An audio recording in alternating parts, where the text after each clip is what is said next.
Good evening, everybody. Today we are microfishing in the Potomac drainage. This is a very disturbed stream. All the substrate in, I just took a little peeks down there. It all looked very industrial, origin, and it smelled horrible. So in terms of like sewage pollution, yes. But anyways, I came here, I think it was like 1 or 2 years ago, I saw a red horse.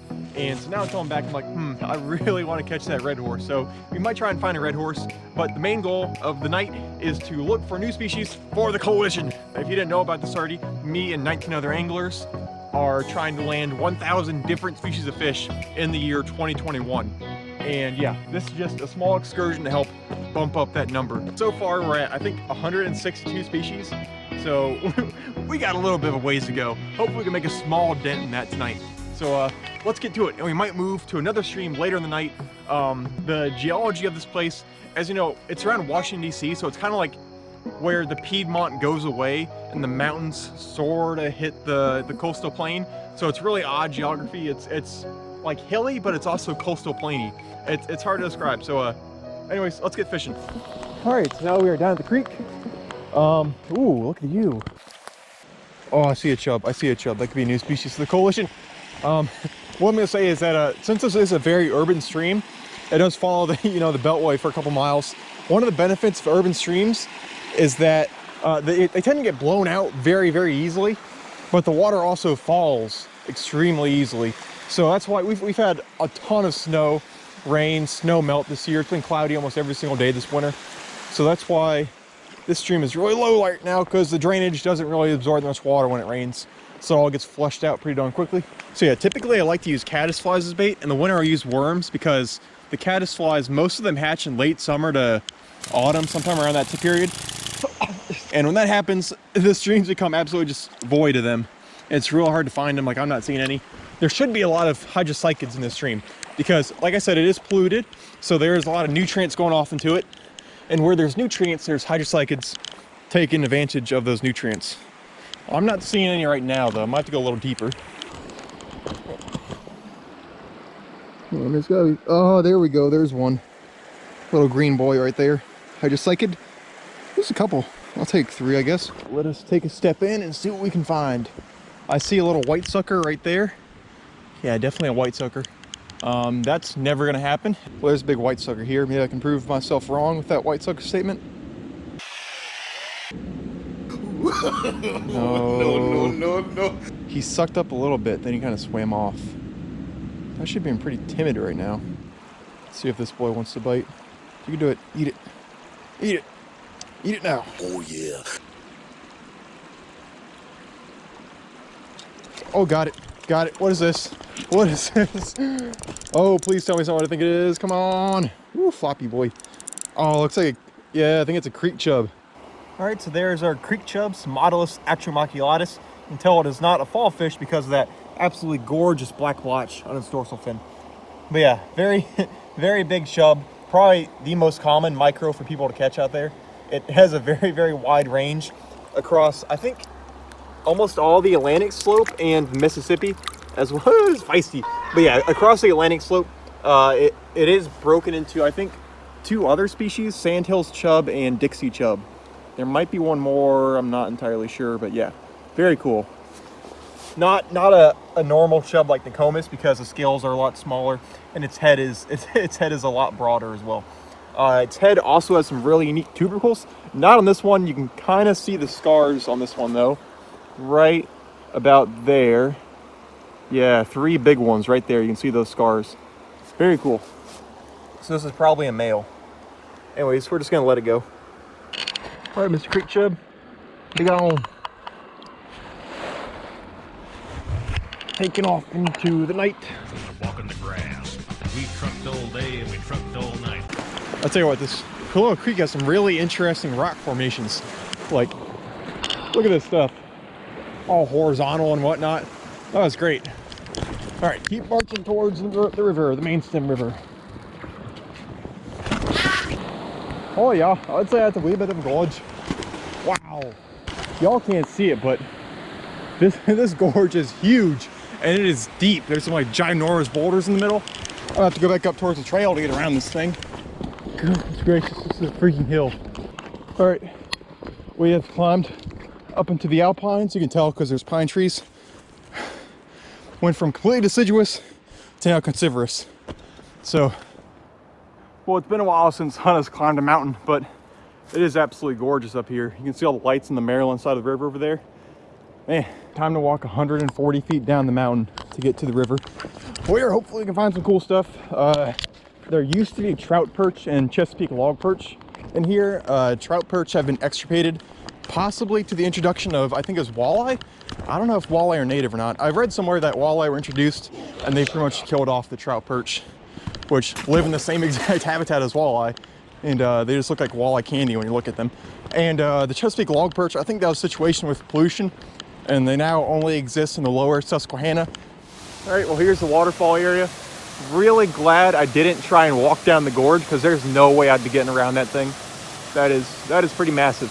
But dude, I bet, I was just thinking, I tried to on the GoPro, but it was too dark, so I'm gonna say it again. It's an urban stream, so I bet that it's a lot warmer than the forested area, or more forested area of the main Sim River, which is kind of flooded at the moment. Can't really see it. So yeah, this place is probably stacked. I mean stacked with red horse. I might have to come back here one day and try for one. That is cool. Heading back up the mountain. Starting route. Next spot.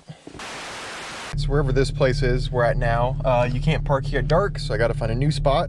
Ah, great. It's only 2 miles away, but we gotta make a giant horseshoe to get there. Well, let's go check it out.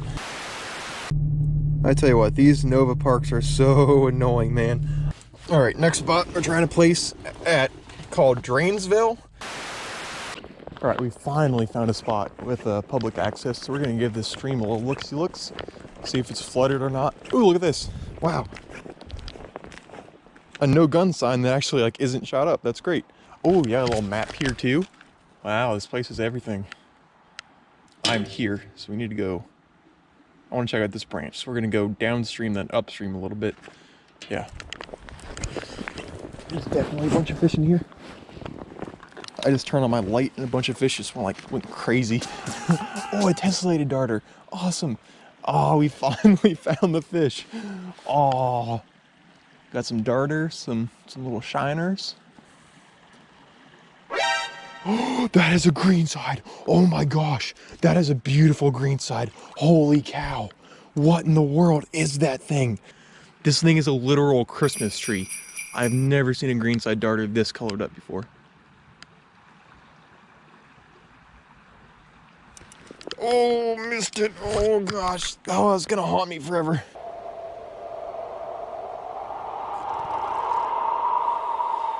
Hey there, Fishes. it's me, your boy. I'm standing near your hole, and it's very dark. Nope. Look at all this sand here. Looks like really good silverjaw habitat. Ooh, a killifish. That's what we're looking for. Heck yeah. Oh, okay, so this might be our banded killifish. Right here. Oh, it ran off the last second. Ooh, ooh. Looks like a long-nosed dace. See if we can get this little guy. It's a really awkward spot. I mean, they didn't... Oh, it's an owl. That's scary. I was like, what the heck is that sound? Oh, his long-nosed is gone. Yeah, I know. Mr. Darter. Do do do do do do do do do do do. Boom! Ah, no! Oh, it's with the hook and it's racing around. Yeah, I see ya. Oh, that's a tessellated. There was a fantail. That was a fantail. I just lost a fantail. This is a really good looking long-nosed dace. It's in an awkward spot like all the others have been. But maybe, just maybe. Oh, dude, they get so excited for the bait. Oh my gosh.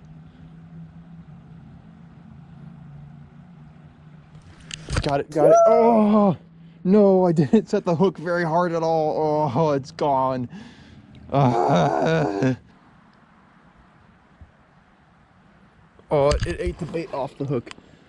Stay there, little buddy.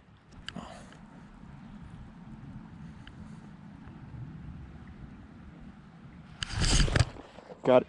I got it. Oh no, the hook's about to fall. It's on land. Oh, long-nosed dace for the win. Yes. Oh, look at that.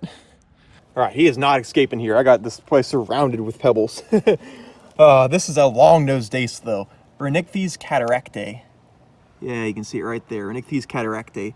Cataractae, not for bad eyesight, but instead for waterfalls, because the species loves living in swift water, kind of like where I caught out of there. Not really, usually a bit more swifter than that, but I guess this spot is just really easy to fish, so it's really easy to find them. They're usually, when you find them, they're usually not too uncommon. I mean, they're always uncommon, but they're not really that uncommon. They're not like usually greenside darter level uncommon. This is not a black-nosed dace. The other Rhinichthyes in Virginia, I think. I don't think there's any more Rhinichthyes. Well, it's western blacknose. So eastern blacknose, the other dace that occurs here, has a much shorter nose. Their mouth is really more terminal, whereas this one is kind of subterminal, as you can see there. Very cool. When they're spawning, they get a bunch of red on their fins. It's awesome. Yeah, I don't know what's going on with the greenside darters here. Like, I've seen 2 greenside darters here, and both of them were the most colorful greenside darters I've ever seen in my life. Like, I don't know what is in this water, but these greenside darters are going bananas for it.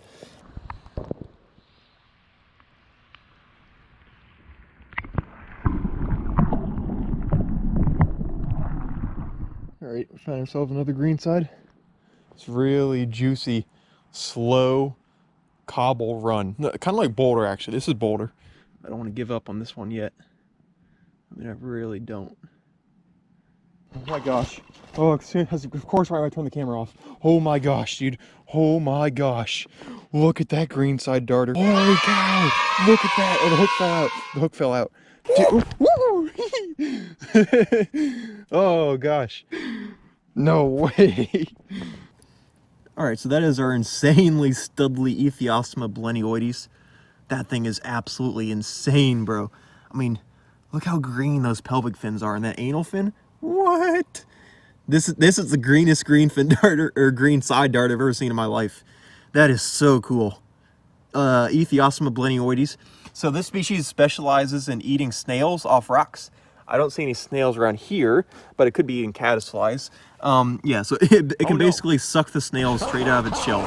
And they usually like pretty swift water, a lot swifter than this.